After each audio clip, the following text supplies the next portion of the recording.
are in listen-only mode. Hello, good afternoon. Welcome to the webinar on getting ready for SharePoint 2016. Um, I'm still seeing some attendees who are joining. So, let's give a couple of minutes time and, we'll start the webinar in 2 minutes time from now. Thanks for your patience.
Okay, great. We are good to go now.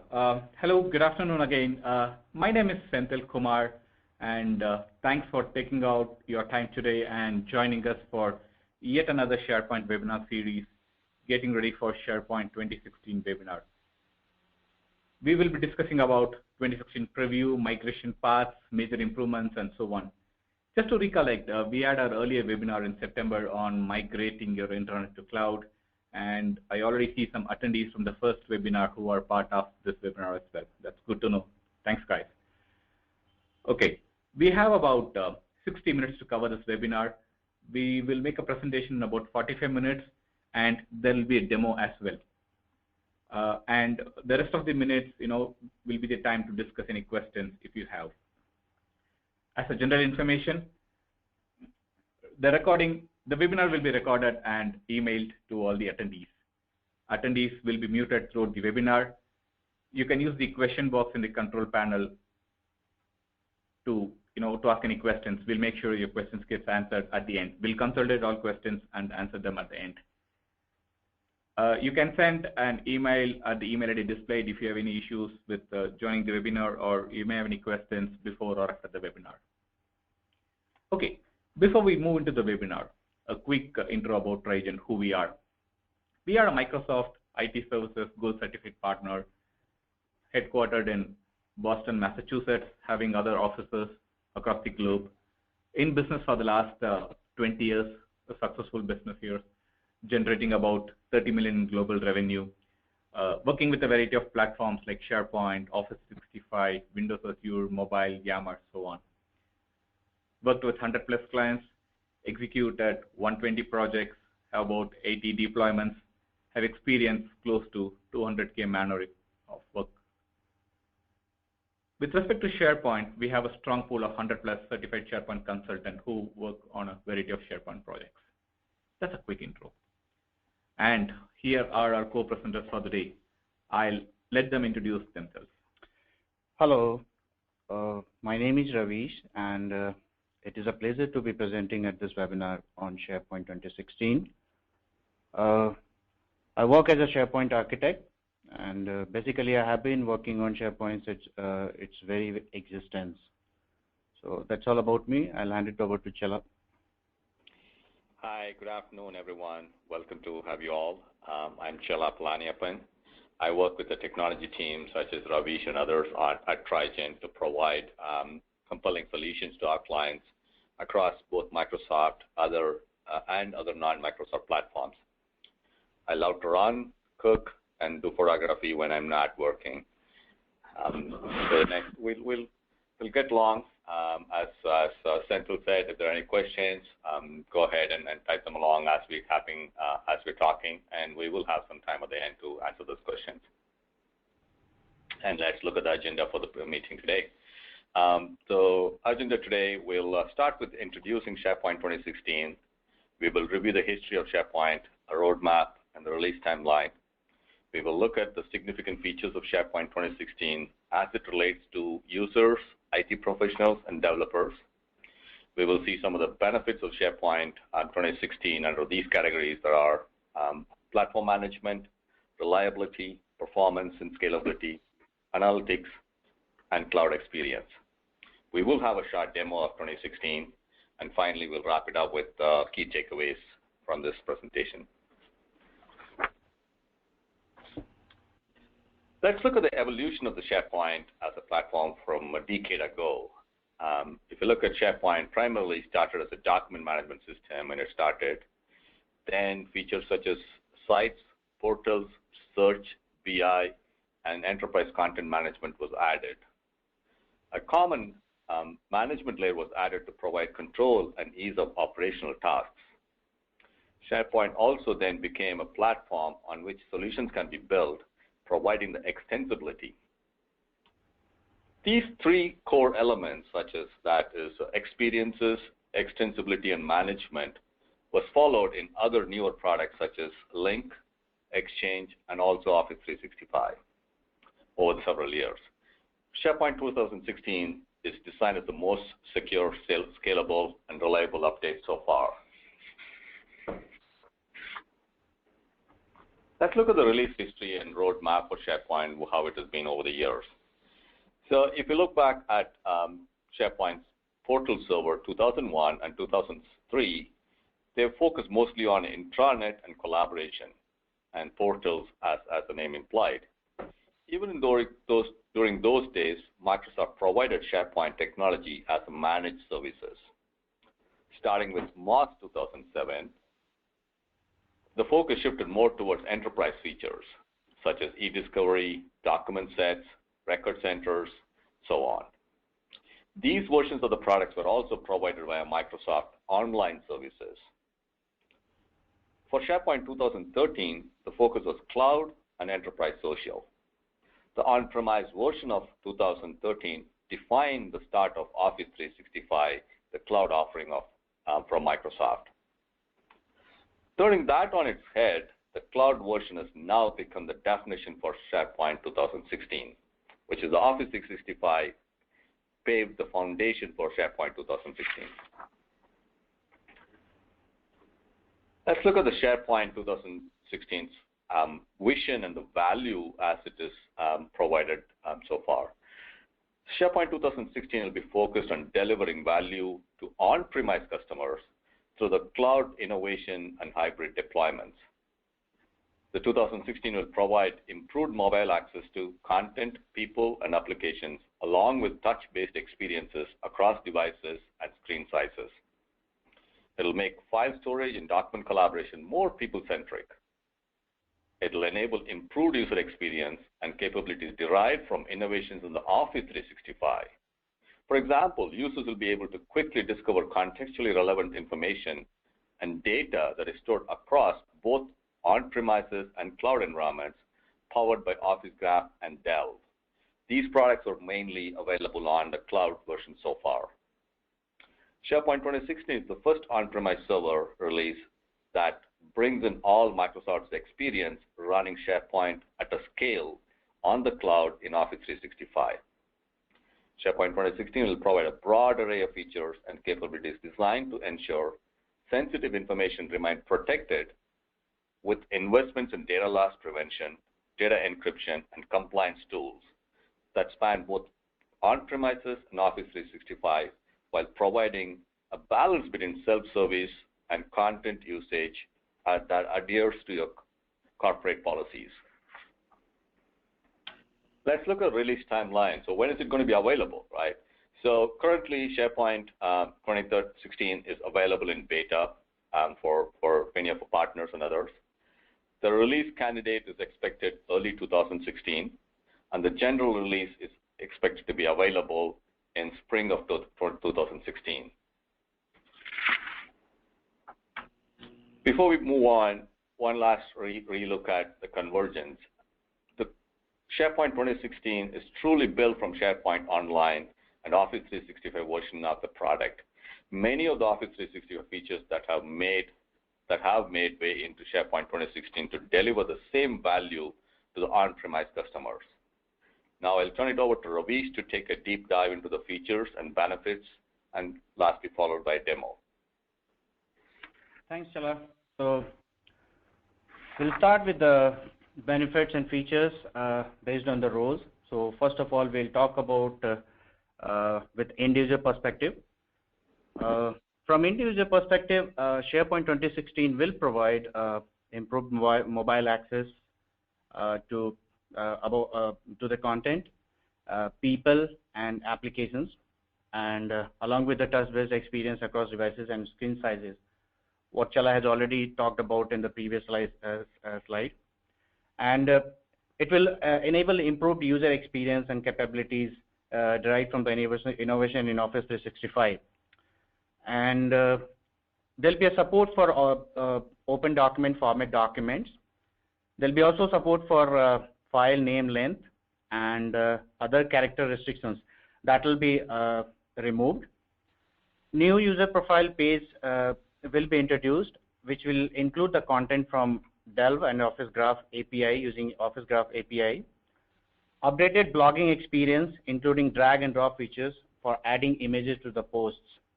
So these are the features will be available in SharePoint 2016 with respect to end user perspective.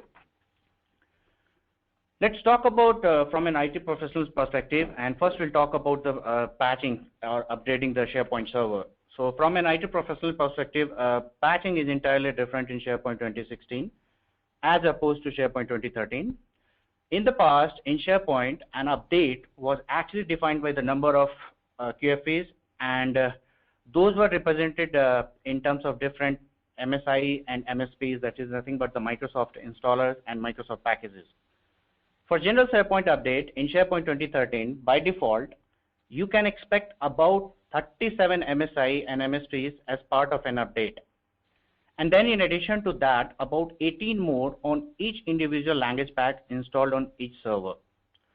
So if you think about number of patches, content in an update, just out of the box, you are going to get 37. As soon as you have language packs, you will get another 18 more. So for each language pack, 18 more, and if there are 10 language packs, so total 180 MSIs and MSPs, in addition to that 37, and that will be let down by default. In SharePoint 2016, Microsoft is doing a number of things regarding to patching to minimize the size of the patch and its footprints.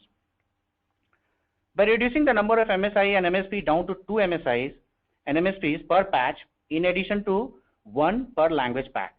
So that will come down to from 18 to 1 and from 37 down to 4.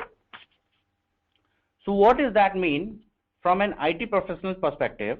First, patch is smaller, which leads to optimized performance, and second, it executes faster with zero downtime.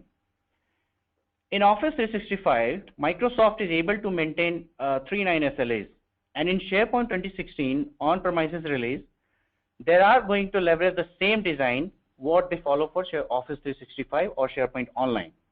So you can install your patches now in the middle of the day, completely transparent to your users, because all of the Microsoft updates will run online. In the past, all updates were running offline, and which requires the constantly starting and stopping the services, and which has resulted into the downtime of your SharePoint farm. But now, since this problem will be eliminated, and hence no longer you will not be required any longer these complex high availability environments in order to just facilitate a patch. Let's talk about in terms of the different role which will be coming up in the SharePoint 2016. So with respect to the IT professionals point of view, min role has been introduced in SharePoint 2016, which is a new feature. And from IT professional perspective, you can configure a server in the farm with a dedicated role. Now first, let's talk about the web front-end server. So web front-end server role will serve the end user requests, and that will be optimized for low latency in order to provide the responsiveness for user request. Then comes the application server role. So application server role is for backend job or the requests triggered by backend jobs by another service. For example, it may be a search service. Services assigned for this role will be actually optimized for high throughput. So the way Microsoft think about these particular role is web front end to optimize for latency, the application server optimized for high throughput. Then comes the specialized load role, or it can be considered as the custom load also.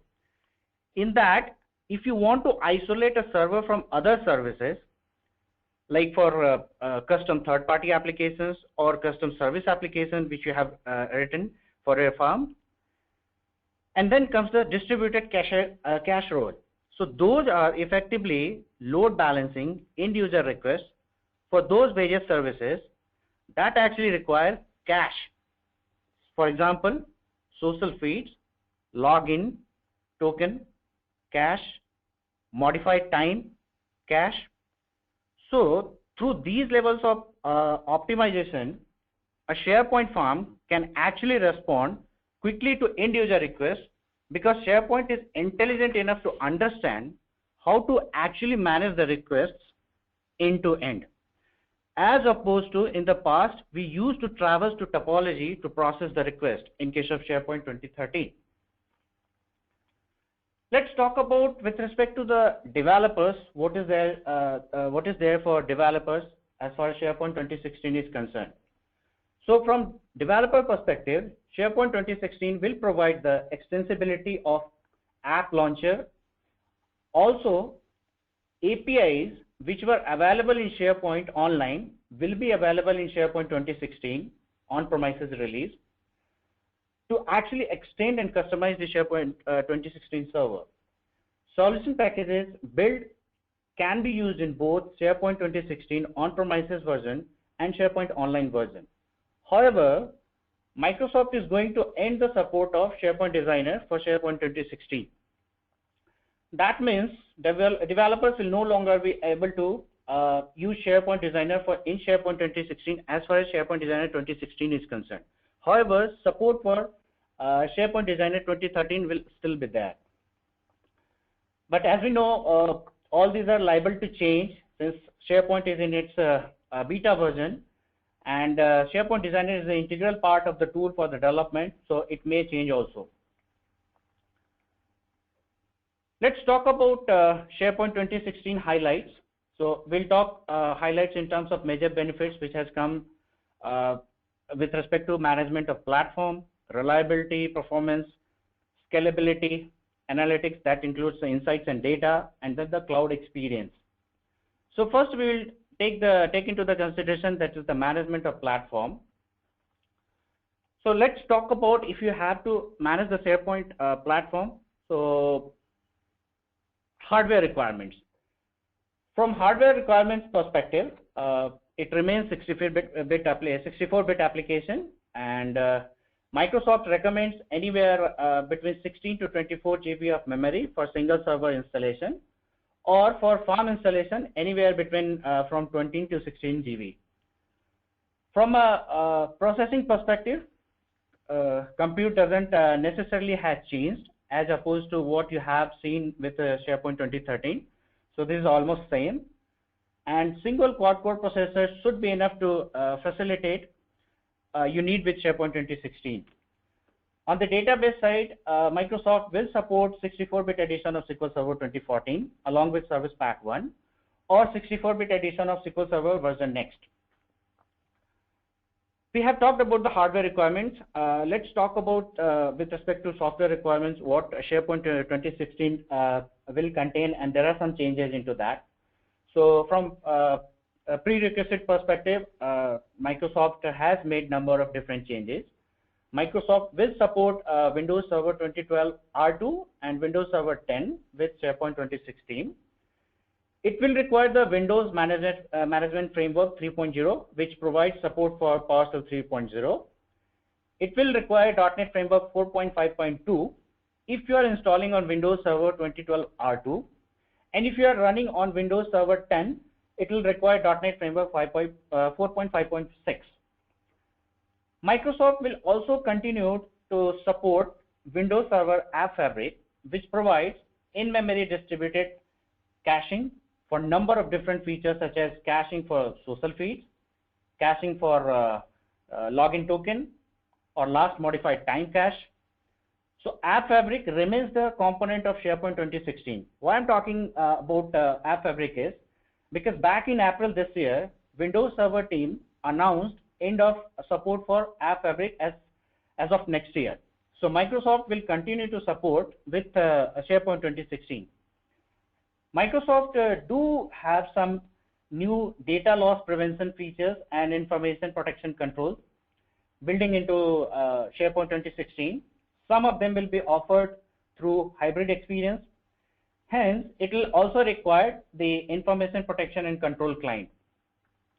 And the last, WCF data services to enabling the creation and consumption of OData services.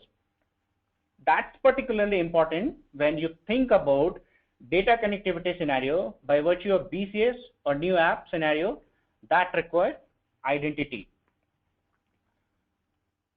Let's talk about upgrade and migration scenario as far as SharePoint 2016 is concerned, if you're trying to move from SharePoint 2010 or from SharePoint 2013.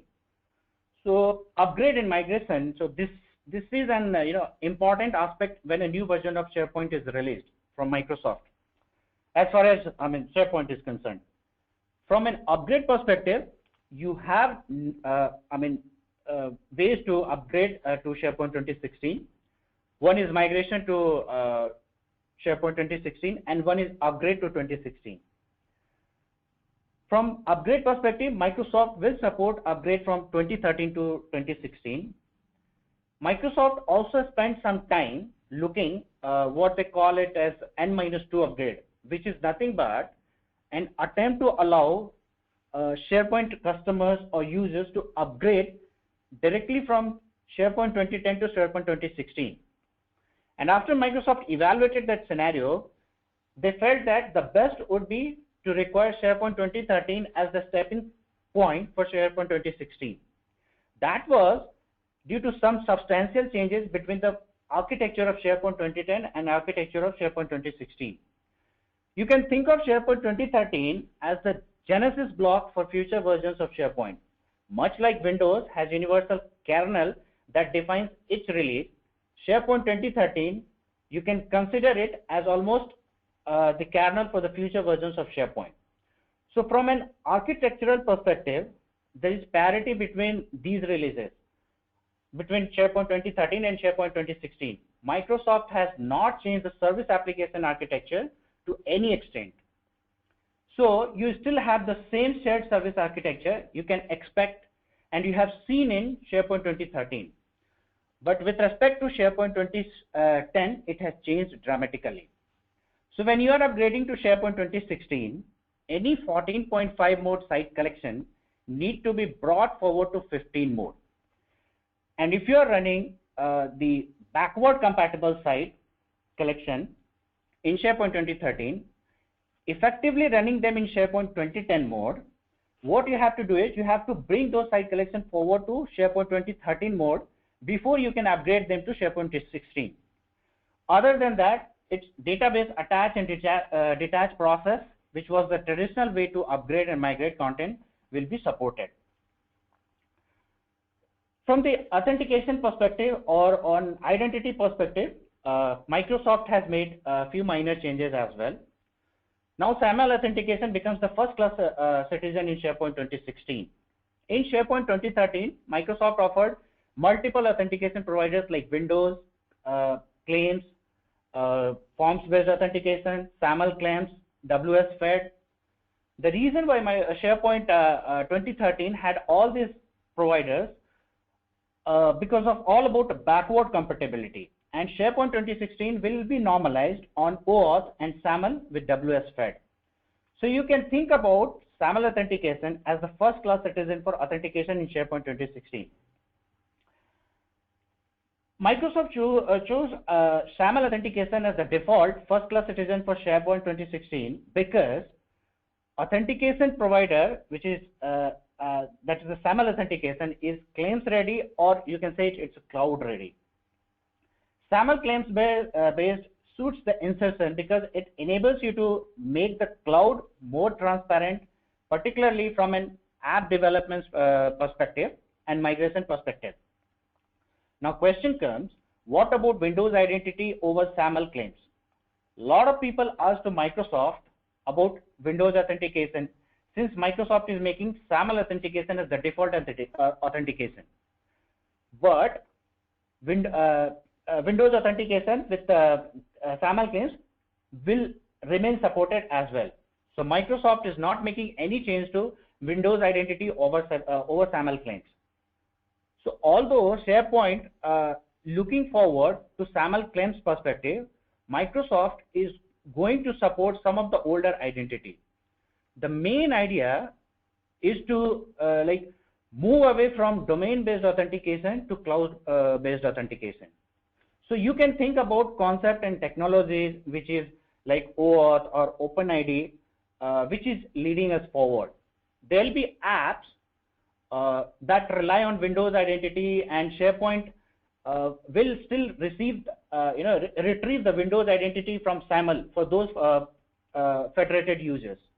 Microsoft going to support older authentication model, but they really want to move forward into the world of cloud-based identity. In SharePoint 2013 and in SharePoint 2010, one of the things you always had to do is to leverage port 25 for any communication. But now Microsoft will support star TLS connection encryption. The reason why Microsoft is doing that, if you think about older version of SharePoint, when you are sending email, all of them was unencrypted.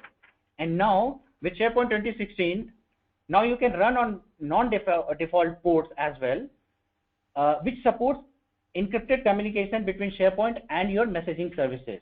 The great part about it is encryption logic, and you can also leverage the non-default ports other than the port 25 for SMTP communication with SharePoint 2016. So Microsoft has brought forward this as well in the interest of security. There is no fallback, so unless encryption is available, you won't be able to fall back to a non-encrypted connection. The key message is you can now run on non-default port, and you can also configure the same through central administration and or through PowerShell. Now let's talk about in terms of reliability, performance, and scalability. So from performance and reliability perspective, Microsoft has made a number of changes as well. Microsoft is doing a number of things from roles perspective, has implemented a new technology called as min role. From min role perspective, you can also use PS config through Windows command line or through Windows PowerShell. I mean, many SharePoint customers, what they use Windows PowerShell to programmatically complete the installation. Now they don't have to worry about it. They can leverage the wizard now, even now also, because for them Microsoft has given a new override. So effectively, what those customers or users can do is they can specify a new parameter called each local server role, and then you can specify that what role it can be. From role enforcement and health perspective, SharePoint remains what a server is defined as, what role has been given to that server. So if you have selected web server role, what do Microsoft do to ensure it remains a web server? It will automatically provision some of the service applications needed for web server role, And also Microsoft have built a health analyzer in order to detect any deviation away from what we have defined that role to be. The intent of saying is the moment you are defining a server as a web server role and based on that web server, service applications are created. And the moment if you are creating any extra service application, then the health analyzer will go out of compliance and it will give a message to the administrators. Let's talk about distributed cache in terms of how we can help in terms of reliability, performance, and scalability. So Microsoft has also made changes to distributed cache. Now with the distributed cache, you can actually move up to 4.9 SLAs. The reason is because Microsoft introduced a new feature which actually switches off NTLM authentication between SharePoint and the cache cluster. Instead of it's relying on encryption of cache before transport. Basically, what all of that mean is Microsoft do a transformational activity to resolve the NTLM authentication problem that occurred between SharePoint and the cache cluster. That is what caused a lot of downtime with distributed caching. Now that goes away because Microsoft introduced a new feature to resolve that particular issue, and that gets easier in itself. Now you can offer 4.9 SLAs availability from distributed cache perspective, but not only that, in addition, you can also support more connection as well.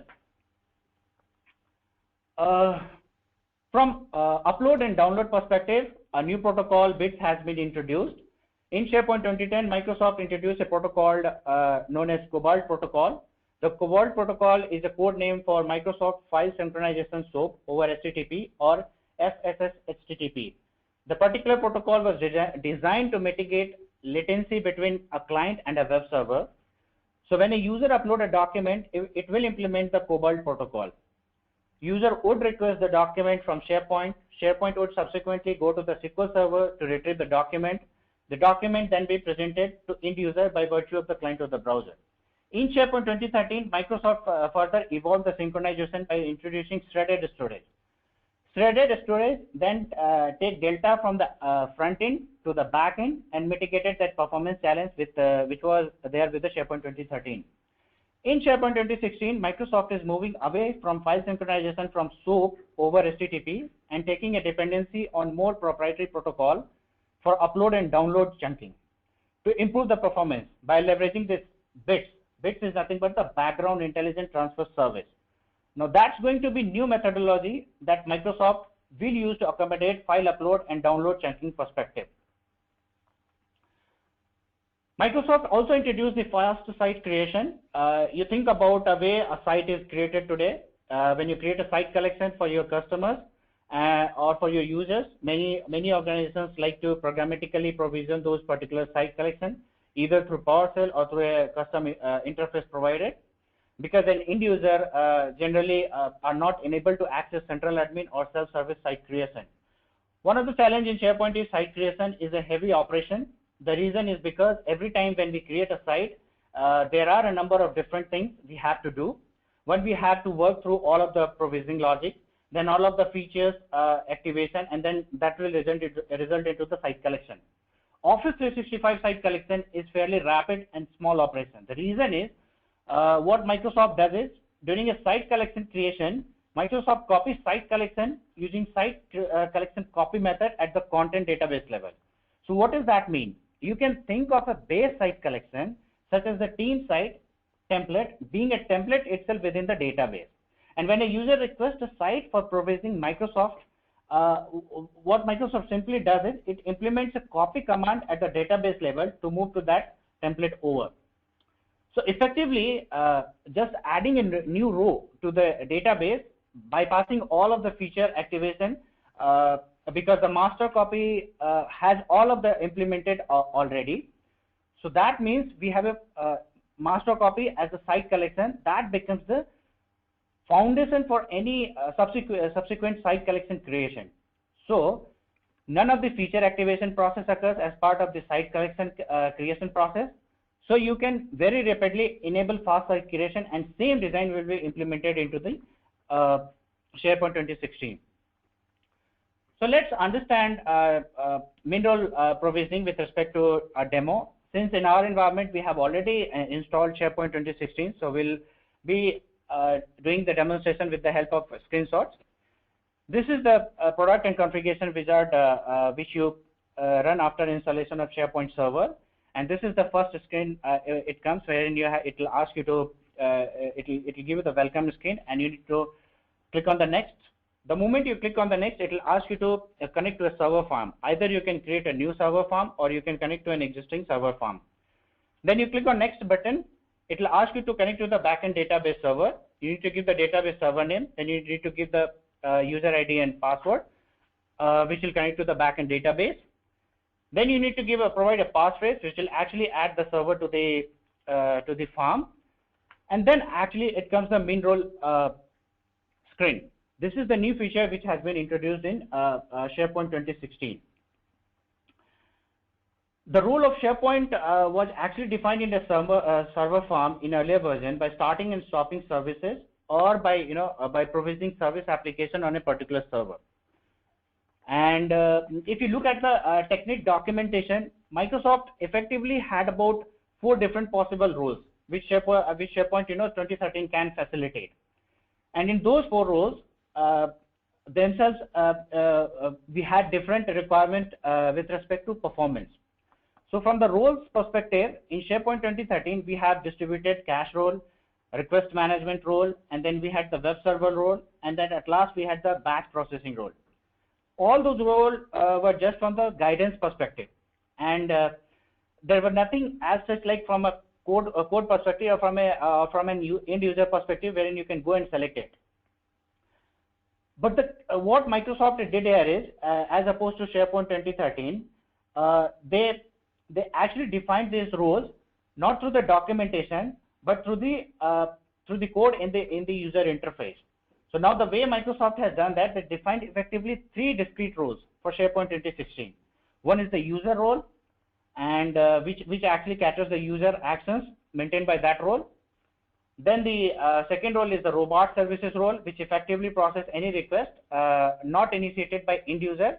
For example, timer jobs, search index, provisioning. And last is the caching services role, which provides support for distributed cache. So in order to improve performance, reliability, Microsoft is isolating requests to the machine responsible for processing that request, as opposed to allowing that request to traverse the topology. So in case of SharePoint 2013, any request which was coming to the server was traversing through the topology. But in case of SharePoint 2016, using this min role feature, that request will be actually redirected to the that particular server dedicated with that role. Now let's talk about the 5 key boundaries and limits which have been improved. So from content database sizing perspective, we have Microsoft have not identified exactly what the size would be, but Microsoft is likely to support content which will scale in terabytes as opposed to the gigabytes. From site collection per content database perspective, it will be 5 times over what we have in the SharePoint 2013. That means you can now create 100,000 site collection per content database. They are also increasing the list threshold well beyond the 5,000 items as well. And maximum file size, you can now upload 10 gigabytes of file size to SharePoint 2016. So you are no longer restricted to 2 gigabytes. From index item perspective, search indexes 2 times, so you can now index over 500 million items.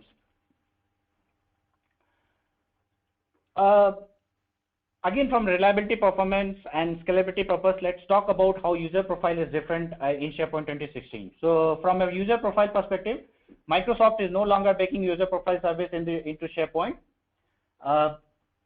The user profile service actually provides in a way that the only option you have available is to install Active Directory synchronization. For unidirectional import scenarios, Microsoft will leverage Active Directory synchronization as part of the SharePoint 2016, or you would select external replication by virtue of installing some other server like Forefront Identity Manager on a separate machine. So in the past, SharePoint 2013, Microsoft used to build Forefront Identity Manager into the product to enable bidirectional synchronization, But now Microsoft is no longer building it into SharePoint. Microsoft is enabling you to install on a completely separate server, and then you can interoperate with SharePoint. So that improves the reliability of user profile service. From a project server perspective, Microsoft is consolidating project server database into the SharePoint content databases. So that's the substantial change as well. That doesn't mean with SharePoint 2016, Microsoft will give project server for free. You still have to license project server as well. Microsoft also introduced what they call as durable links. Microsoft is going to make sure that sharing should be a truly frictionless experience. In earlier versions of SharePoint, if you shared a file and renamed the file or moved the file from one site collection to another site collection, then the link was broken. Durable links resolve this issue because it's all about based on the resource ID based URL. So in durable link, system gets a cobalt endpoint for getting file for client. The URL is content, the URL which is content, the site ID and the document ID. So it's all about resource endpoint. So when you upload a file and you would like to share it, it creates a link. That link has resource ID embedded within it that identifies that particular file and has affinity to that file, and that affinity is regardless of that file location has been changed or renamed. And hence, if you share a file to another user and move the file from one site collection to another site collection, the link you provided will still work. Let's talk about in terms of analytics, that is insights and the data, which Microsoft will be working on that. And Microsoft decided to have insights about how users are leveraging SharePoint. So like they are going to have this data, like how frequently do users run into a 404 error when they are accessing a SharePoint site or accessing a document library or a document, how fast are those requests on a general nature, how much latency they are experiencing, which site has greater latency than others. So Microsoft is doing some more telemetry with SharePoint 2016. So this is one of those things which Microsoft is looking at right now. Microsoft has introduced a new enhanced usage database that they use for telemetry. And they have this new API called as SharePoint Logging API or SLAPI.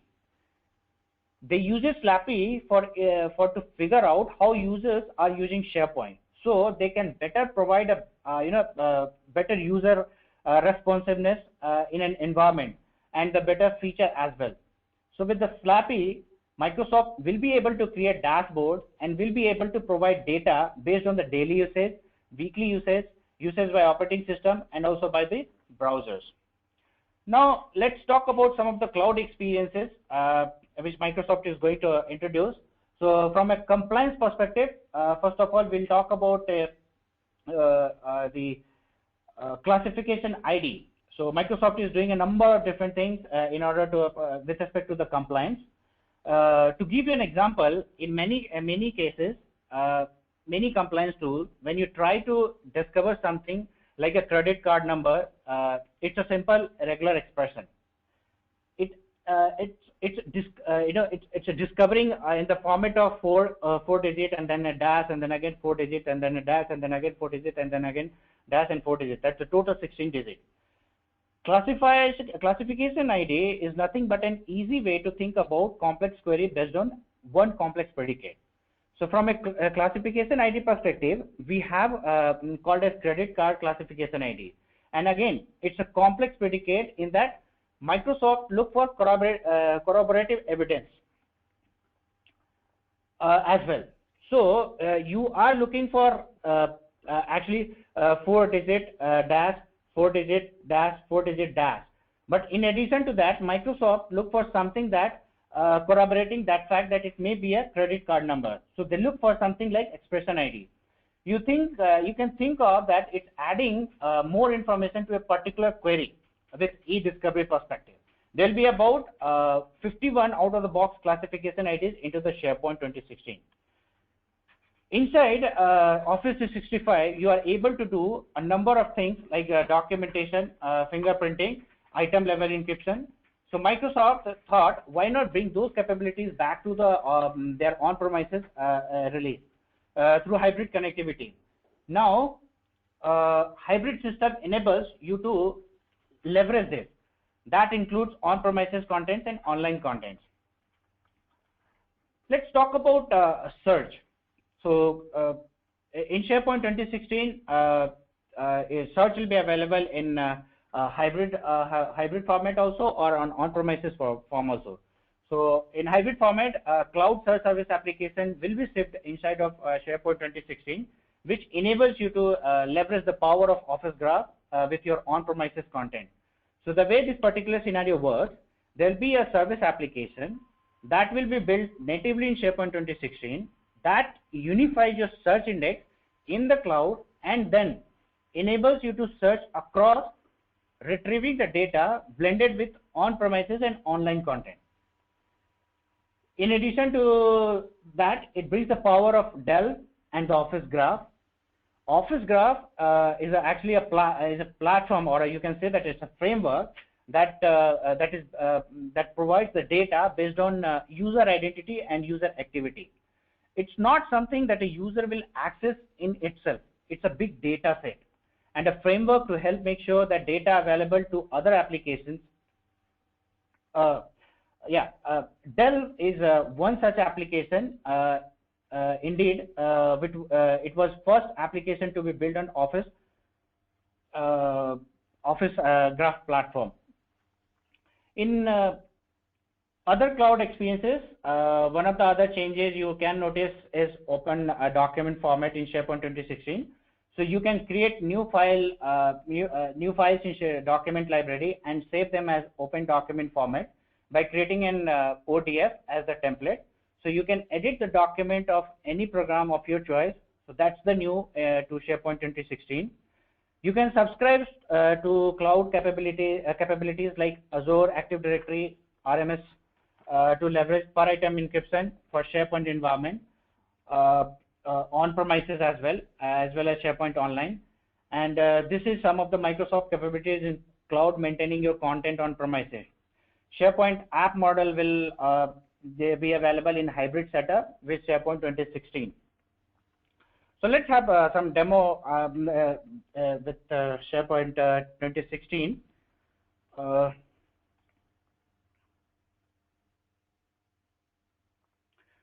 So this is the SharePoint Central Administration site, which has been provisioned post installation of SharePoint, and this is a single server farm installation.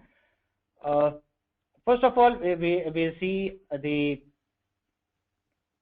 service applications perspective, like which all service applications have been deprecated and which are new included.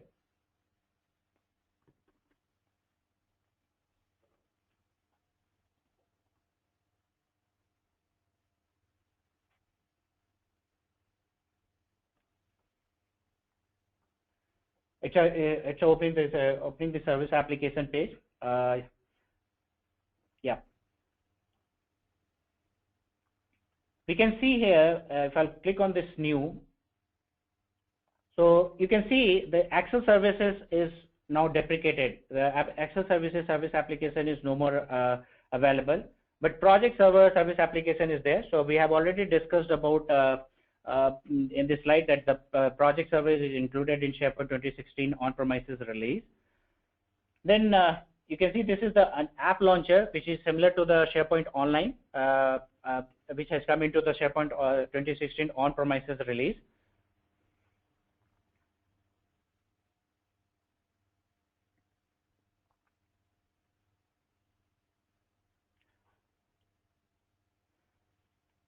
In SharePoint Central Administration site, you have the option to configure hybrid environment. So if you want your environment to be hybrid, you can configure it here. You need to give the my site URL, what you have in your SharePoint Online or Office 365, and then you can make use of, like, you can want to make hybrid OneDrive or site, or that option like only OneDrive, that also you can make use of it. Apart from that, if in the service application, as I told in the user profile, that bidirectional synchronization will not be available. Only one directional synchronization will be available. That means you can import the data from Active Directory, but you cannot push the data from back to the Active Directory. These are some of the subsequent changes which have been done into the SharePoint 2016 on-premises. Let's go and check it. Go to this manage servers in this form, this link. Here you can see there are two more columns added as opposed to in SharePoint 2013. We have the role column and we have the in compliance column. So the role column signifies what role you have assigned to this particular server when you were provisioning this SharePoint installation. And in compliance, it says that if you have assigned a particular role to that server is in compliance to that role or not. What does that mean is, if you have make it as a web server role, so for web server role, some of the default service applications will be created. In that service application, service applications will be created, and if some of the service applications you go ahead and create, then it will go out of compliance. So in order to bring back to the compliance, you have this fix button. As soon as you will click on this fix button, automatically this will come back into the compliance. Let us have a look at the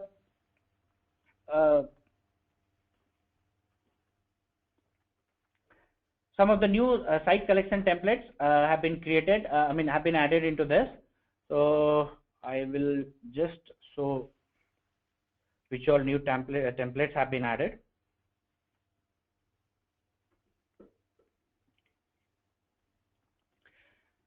So if I go to this enterprise tab, I can see that there is an in place hold policy center. This is the new template have been added.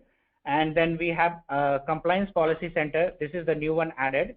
If I'll go to the publishing tab, the product catalog site template is no more available.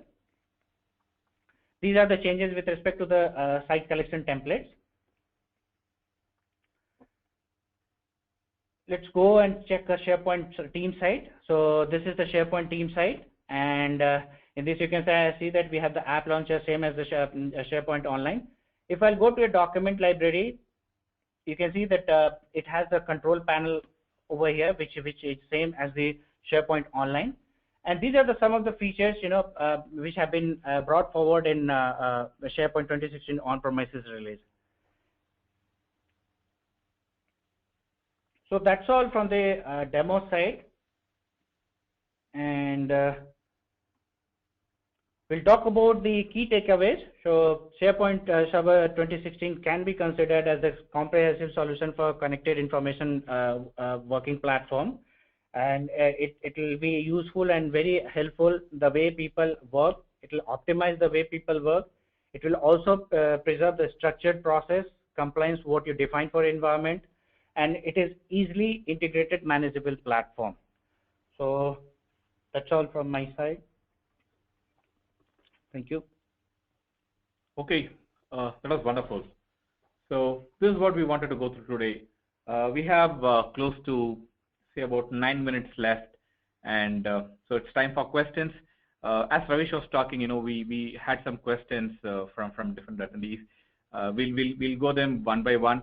But if you have any more fresh questions, please feel free to use the question pane and submit those questions. We'll make sure those questions gets answered. But here's the first question. Okay, any idea on the technology SharePoint 2016 is used for rendering the analytics data? Actually, we have already talked about it in one of the slides. Microsoft uses Slappy API and the usage database for analytical data. Yeah. I think we spoke about Slappy API, right? Okay. Here is the next question. What are the deprecated features in SharePoint 2016? As far as SharePoint 2016 on-premises release is concerned, there will be no standalone installation supported, which requires SQL Express. So if you want to run, you have to have a SQL Server installed even in the single server farm. And there are no plans to release SharePoint 2016 Foundation version, and Forefront Identity Manager is no longer included in SharePoint 2016 product, which was required to sync user profile attributes with Active Directory. And the one more thing is like SharePoint Designer will also not be shipped with SharePoint 2016. However, SharePoint Designer 2013 will be supported. Okay. And here's another question. Okay. Will SharePoint 2016 support SharePoint 2010 workflow engine? I would assume that workflow manager based workflows like SharePoint 2013 workflows would be supported, and then like SharePoint 2010 workflow engine should also be supported in SharePoint 2016. Okay. Here's one more. Okay, what is the difference between ODF and Open XML formats?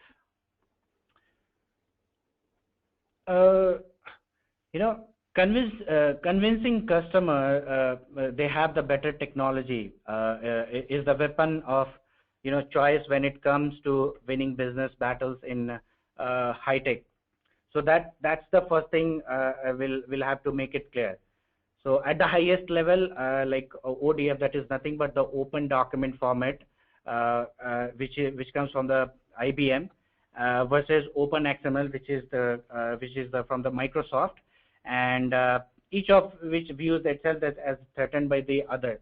So both are to view the documents and provided by the two different companies. Okay, so here's a question which just came in. Are there any discontinued features from SharePoint 2013? I think we have already answered this question. Yes, there are a few features which is deprecated in SharePoint 2013. I mean SharePoint 2016. That is, for example, no standalone installation will be supported. Okay, this is for 2016, right? Okay. Okay. Also, there are a few other things that I think Excel services are not going to be supported, and a few other additional stuff. Right, Ravish? Yes. Okay.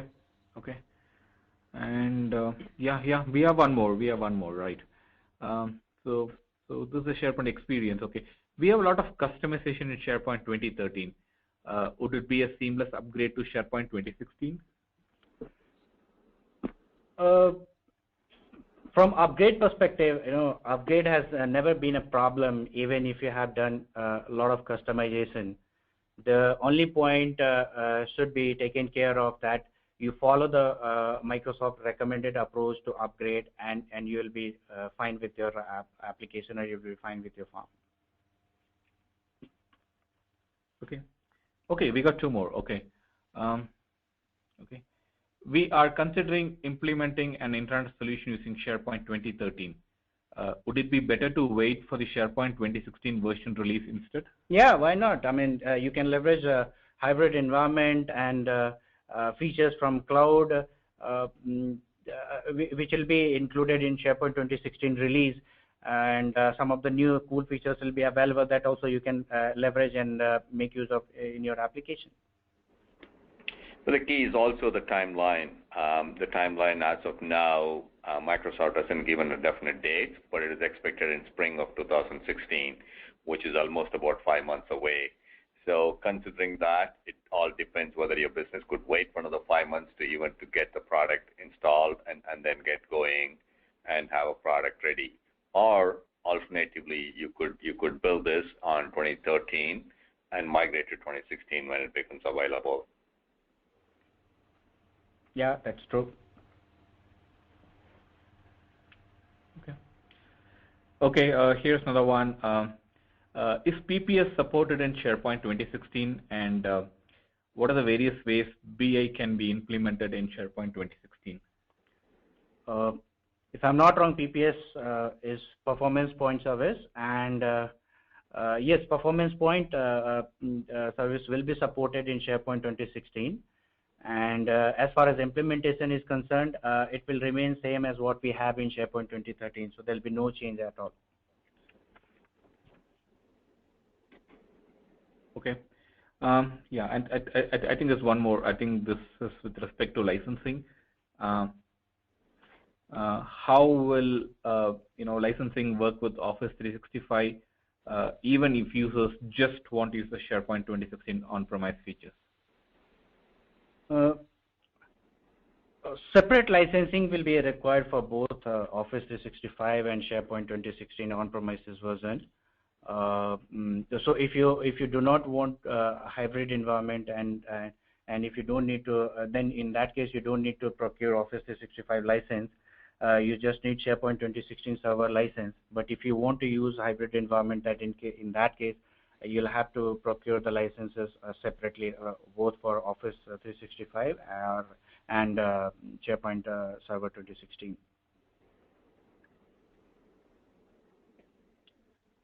Okay, great.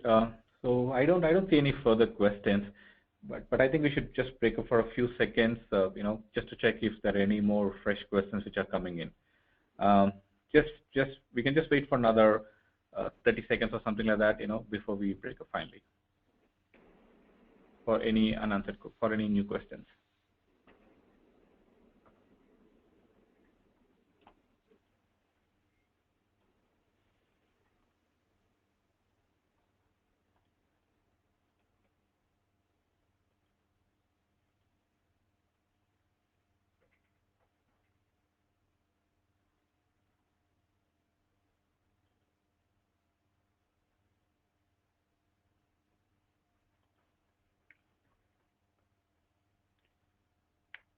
Okay, I don't think we have any more new questions.